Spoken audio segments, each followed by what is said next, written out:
savais pas ce que c'était en fait. J'étais surprise de ne pas connaître le nom de la maladie. Et donc elle m'a expliqué les grandes lignes de la maladie et j'avais l'impression qu'elle avait un tapis rouge et qu'elle était en train de me le dérouler devant moi. Cette annonce, elle a été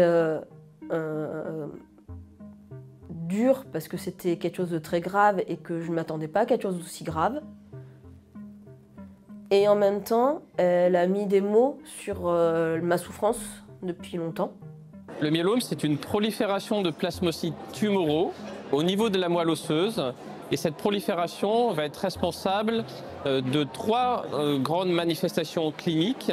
Tout d'abord, une atteinte osseuse, qui va être une atteinte destructrice de l'os, une atteinte lytique, notamment au niveau des os riches en moelle de l'organisme. Donc ce sont le squelette axial, le rachis, le bassin, les côtes, et ce qu'on appelle les os longs, les humérus et les fémurs.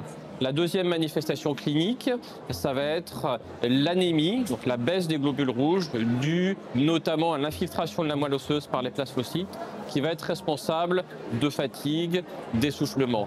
Et la troisième grande manifestation qu'on peut avoir, c'est l'atteinte rénale qui va être liée là à la précipitation de ce qu'on appelle les chaînes légères de l'immunoglobuline produite par les plasmocytes tumoraux qui va pouvoir précipiter dans le rein et donner des tableaux d'insuffisance rénale aiguë.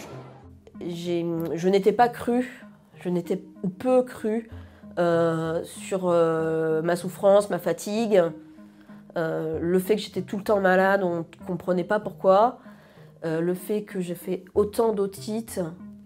Alors ma maladie, je l'ai découverte très tard, on va dire, on a pu mettre un nom dessus en tout cas.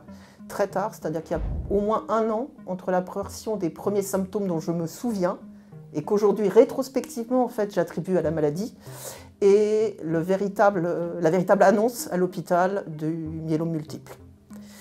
Les premières choses dont je me souviens et qu'on peut directement rattacher à la maladie, c'est les fractures de côte notamment. Ensuite, l'anémie qu'on a découvert dans mes résultats d'analyse, des douleurs osseuses. Donc tout ça, rétrospectivement, 1 an plus tard, l'hématologue du CHU a pu m'annoncer, a pu me dire que c'était de l'ordre du myélome.